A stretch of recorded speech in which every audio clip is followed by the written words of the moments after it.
Welcome back to the Teacher's AI Cafe. I'm Kane, a teacher and a parent who wants AI to give us back our time. I share practical classroom-tested AI strategies to cut down your workload, improve your feedback and reduce stress so you can get your evenings back and be more present with your friends and family. No jargon, just actionable steps. Grab your mug. Now let's get going. Welcome back to my podcast. So today I'm going to talk about how, and it's based on some interviews and different articles I've been reading around. One of them is from Ethan Mollick. If you haven't heard them, he's obviously quite a commentator, written a few books at the moment, working at a university in the US, been in this field for a while. So it's quite insightful, some of his views. So I've been incorporating these different views inside my discussion today, as well as some other evidence that's been coming around. And so the core of what I'm trying to look at today is basically AI will not replace good teachers, but will expose weak thinking. So I keep coming back to the, uncomfortable conclusion that the real danger of AI education is not that students will use it, because I believe that students should use it. The real danger is that we'll mistake polished output for genuine learning. And we've seen a few reports of that. I think coming out of China, there was one particular report, and I read, where homeworks, test scores and everything's gone through the roof. They're all perfect, but test scores going down. So obviously students are using it incorrectly. Because too much of the conversation we have at the moment around AI swings between panic and worship. On one side, AI is presented as the end of work, education, creativity, probably civilization. Early AI tech bros in Silicon Valley say it's going to be the end of the work, it's going to wipe out all these industries and these jobs. The reality, they've actually been walking back these conversations, and we haven't seen this widespread destruction of jobs, because at the same time, AI is actually getting more expensive than them, and there have been, in some cases, humans are actually cheaper to use than AI, because the amount of AI used to get the same job and the cost of tokens is actually adding up. So it's a real balance in between that. On the flip side, it's sold as a magic productivity engine that will solve every problem if you can only learn the correct prompt. And I could do an episode where we're moving beyond the idea of this correct prompt sort of arrangement or a specific type prompt. And that's the camp I sit in there. I think AI's got lots and lots of opportunities, but obviously really think about and be intentional of how it's used and employed and maintain control of it. But when we look at this, both views are too simple. AI is here, it's powerful, it's already changing how people write, research, plan, and code, communicate, and do all the things that we do day to day in the knowledge industry. Remember, this is a thing that affects knowledge within the system, whereas, say, a lot of previous automation that we had around was affected blue-collar workers. Now it affects those knowledge white-collar workers. Now, the question in schools is not whether we can stop it. We cannot. It's here. It's like all technology. The question is whether we can teach students how to use it without surrendering the thinking that actually makes learning worthwhile. Why do we actually learn it? Now, one of the most important lessons to students that are not automatically AI native. I hated the term of digital natives. It wasn't true, but some people coined it and it caught on. They assumed students coming through, because they grew up in the world of technology, they naturally know how to use it. That is not the case. In the last 20 years has actually proven that. Because this matters, this is where a lazy assumption is, because young people grew up surrounded by or growing up with this AI technology, they're naturally going to understand it. Teachers, we know this is false. Many students can scroll, search, message, generate content on their phones, but you take them outside that context, they have absolutely no idea what to do. So you can give them all that. I know when I'm teaching Digitech, if I show them display HTML code on a web page, they go, "My God, what's that? That's amazing. What's all this?" And they just see this, what's presented to them in these very controlled environments and apps. And why that's it. So they understand things, but they really don't understand things if you really get into technology. Anyway. Well, I guess what does this mean in terms of their ability to evaluate accurately, detect bias, recognize weak reasoning, and judge quality? Remember, judgment is the core of what humans do all the time. In fact, AI can make this problem worse, because students that struggle will then turn to AI and they won't develop those skills. Because a student can ask for a report and receive something that's fluent, structured, and confident. It may have headings, really good vocabulary, may sound like understanding, but the student actually understand it? Not likely. Can they explain the argument? No. Can they defend the evidence? Maybe not. Can they spot what is missing? And that's a very key point in terms of having that domain knowledge around what you're working with. Can they identify the response is historically accurate if you're in a history class? Inaccurate? That's simplistic or built on some false assumptions. As students, our role is to actually teach those skills now to them. But like I said, if they're getting this data, they need to be able to assess and make judgment of it. And the realities of this is no. We're seeing this evidence where people putting words in there, we're asking them, can you explain what this concept is? And the students cannot articulate what they've actually handed in. And it's an easy test to do. Better than any AI test. Have a quick chat to get them to explain their assessment and go into depth in a couple of the details, and you'll know very quickly whether they actually did the research to actually produce it. Because what we're saying, the students are not learning. They've simply outsourced the appearance of learning. And obviously we see this is the danger in AI. Now, this is where expertise becomes more important, not less. Like I said, domain expertise is so important. AI does not remove the need for knowledge, it increases the value of it. The more the person knows, the better they are using AI. An experienced teacher, historian, lawyer, doctor, or coder can look at an AI response and quickly judge whether it's useful or novice cannot. And this should matter deeply to schools because our students are novices. They're still building the background knowledge that allows them to think critically in the first place. Without the knowledge, students are vulnerable to accepting whatever appears on the screen. The fluency of AI becomes persuasive. It sounds right. For many students, it might be enough. And I argue that I teach history, we teach source analysis. And that's where you get a source, you've got to place it within its context and things like that. To be very good at source analysis, and this is where a lot of students fail, is they don't learn all the content. They think they know this skill. Oh, we get the message, we did that. But without understanding all the history that surrounds that source, you can't give a grade level answer. So once again, subject knowledge or domain knowledge is key to actually critical thinking. Okay, for us as teachers, that creates a major assessment challenge. Traditional homework tasks now are easier to outsource. As I said, in China, the data is showing that homework scores are off the chart. Actual marks are going down. So a take-home paragraph, summary source analysis, or essay can be generated quickly. Responding by banning AI may feel satisfying, but it actually doesn't solve the problem. Students should still use it. The better response is to redesign learning so that students can show their thinking, not just submit a finished product. And that's what I was talking to Daniel up in Hong Kong. They focus more on the process than the end product in the Digitech because it's easy. You can get apps to code it for you. But he uses the apps, the AI to develop finished products very quickly, but they've got to go through the process to get there, which opens up more opportunities for students to actually develop products, which they couldn't do before without AI, depending on their skill level. So this emphasis on process, students should annotate their drafts, explain their choices, defend their evidence, compare AI responses, identify weaknesses, and revise their work in class. Oral questioning becomes more important. So does handwriting, planning, live modelling, source discussion, and in-class writing.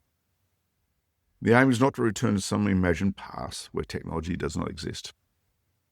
The aim is make your thinking visible. And Hattie, though he's been under always a divisive figure in some quarters by some teachers, one of his books was Visible Thinking. The idea is we need to get students to show what they're actually learning out loud, whether it's through things they've read or work on or whether they've spoken. We need to, if you get the visible learning, you can actually track and judge whether they're actually understanding what they're doing. It's like even like the most basic check for understanding. But there is also a serious risk in removing the apprenticeship stage of learning. In most professions, people become skilled by doing low-level work first. They draft, they summarize, research, check, correct, and make mistakes. And these tasks may feel inefficient, but they build better judgment. Hence, when we first go into a workforce, we do the basics first. We learn them really well, and then we build on that as we get to develop our expertise. In education, the same is true. Students learn by wrestling with difficult material. They learn by getting things wrong, receiving feedback, and trying again. AI removes that struggle too early. Students may produce better work while becoming weaker thinkers, and we need strong thinkers. And the uncomfortable irony is AI can improve the product while damaging the learner. This does not mean AI has no place in education. Quite the opposite. Used well, it can be a powerful tutor, critic, and feedback tool, and that's where I think it can come into its own. It can explain a concept in different reading levels. It can ask revision questions. It can challenge an argument. It can help a student practice historical conversations with multiple perspectives. It can support students who struggle to begin. It can give teachers starting points, resources, differentiation, examples. But the best education use of AI is not in the answer machine, it's in the thinking partner, your virtual assistant. This distinction should guide how we teach our students to use it as well. We think about how we use it, how we can get the students to actually use it in the same manner. We don't want them to ask AI, write my essay. We want them to ask, what is weak in my argument? We do not ask, give me the answer. We ask, question me until I understand the concept. Do not ask, summarize this source for me. What we want to ask is, what should I look for when analyzing origin, purpose, context, or usefulness of this source? The difference is enormous. One approach replaces thinking, the other one supports it. Another important issue is that AI is often too agreeable. It can tell users what they want to hear. For students, this is dangerous. For everyone, it's dangerous, honestly. They may receive confirmation bias rather than correction. This is why we need to teach them to make the AI to disagree with them. We want to ask the AI to challenge their thinking, give harsh feedback. And because it's a computer, they're not going to take it that personally, as opposed to what another human being tells them. So we can ask it to act as a skeptical historian in my context. Ask it to identify missing evidence. Ask it to test whether a claim is too broad. Ask whether a paragraph is a confused year 8 student or as a strict examiner. These uses are far more valuable than simply generate polished work. There's also a larger lesson here about the future of work. If AI makes everything generically good, then generic quality will no longer be enough. I've mentioned this before. In a world where everyone can produce this same polished email, presentation, lesson plan, whatever, or produce the product or email reply, you don't differentiate. Everyone has the same advantages. There's no comparative advantage for your business. And this is why there's been this swing back. There's this mad rush to AI, and there's this swing back, say, on online businesses and e-commerce, which is where the biggest users of it, of actually getting more human touch, more individual putting back. Then they differentiated because they lost what was about their business. They got their appeal. But this ties back to direct education implications for education. Schools do not respond to AI by narrowing learning to mechanical tasks that machines can do better. We should move in the other direction. We should teach students how to ask better questions, make stronger arguments, and understand context, evaluate evidence, and so on. We want to teach them to communicate with purpose and develop their own voice. These are not soft skills. They are survival skills in an AI-shaped world. For history teachers, it is especially important. History is not just a collection of facts. It's a disciplined interpretation of evidence, and we just start history at school. And I say history is an agreed version of events, but as we find more evidence, that agreed version can change and alter. Much to some horror of some people, much to the delight of other people when we relook at history from different perspectives. Not that I say every perspective is agreeable. I remember when I started my PhD dissertation and what I'm working on, and someone asked me what was the workers' view of this. I said, I don't really care. I'm not looking for a military historian's perspective. I don't really care about the other social aspects. But this particular other student was saying, well, this view is important, but I don't agree that's important. That's another reason I like history. We get different interpretations of the same thing. Unfortunately, some people try to interpret to reach a particular goal or outcome, which isn't really what history is about. We're trying to build an agreed narrative of what actually did it. Anyway, I digress. Anyway, so when we look at history, we want students required to understand perspective, contestability, causation, continuity, all those basic history skills. And these are exactly the areas where human judgment matters. AI can help organise the information, but cannot replace the human work in deciding what matters and why. So the future classroom should not be one where students quietly submit AI-produced answers while teachers try to detect teaching. That's not good for anyone. It's a lose-lose type game. The better classroom is one where AI is openly discussed, critically tested, and deliberately used to strengthen human thinking, or in our case, our student thinking. Students should learn to ask when to use it, when not to use it, how to question it, how to remain responsible for the final judgment. They need to be able to back their arguments up. We still have agency. AI is not simply something being done to us. Teachers, schools, policymakers, etc., even students, we all have these choices to make. We can use AI to automate shallow work and weekend learning because we need to do the basic works first. We can use it to create better feedback, better questioning, improve access, and more thoughtful classrooms. I guess for me, I think it's clear AI will not replace good teachers. I don't think it'll even replace bad teachers, to be honest. What it'll do is it'll expose those weak tasks, weak assessments, weak thinking, and weak systems that already exist. And that's actually a good thing, because when we expose these, we can improve and make them better. We want tasks that complete a student. I'll rephrase that. If a task can be completed by a student that does not understand it, then the task needs redesigning. If an assessment only values the final product, then we are vulnerable to that. If a classroom rewards speed over thought, then AI will accelerate wrong thinking. And even outside the AI context, I've got classes now. I've got one that struggles academically. They're very weak academically, and they struggle with a final assessment, such as a test, in-class test, for example. But I can argue along the way, given the opportunity in different formats, they can argue and explain their points very well. But because there's the focus in education, there's this option to do this one test once and not improve. And I keep trying different schools as students need to be able to retake tests, a variation with the first one. Because honestly, if we get them to take a test and they don't do very well, we give them an opportunity to go away, reflect, get their feedback, improve, and then attempt again, because this is what happens in real life. You're going to get a better result, and you're going to develop those skills in them by default, because, okay, I get to do the test again. They don't want to do the test again, but no, we put them through the process where they reflect, look at the feedback, they go back, review, improve what they did, and we give them a variation of that, not exactly the same test, or do that. And why it's often a time constraint, and admin don't like doing that because it might skew the results. This is where, for example, AI can be used. You can give a very similar test for them to go through the feedback, give them responses, then give them the actual proper test, because AI can get an existing test, alter it enough to be different, and give it the opportunity to actually get that feedback beforehand. And that should be the process we do. But I don't know about you. In your context, we're often very pressed for time in the amount of things that are actually in our curriculum.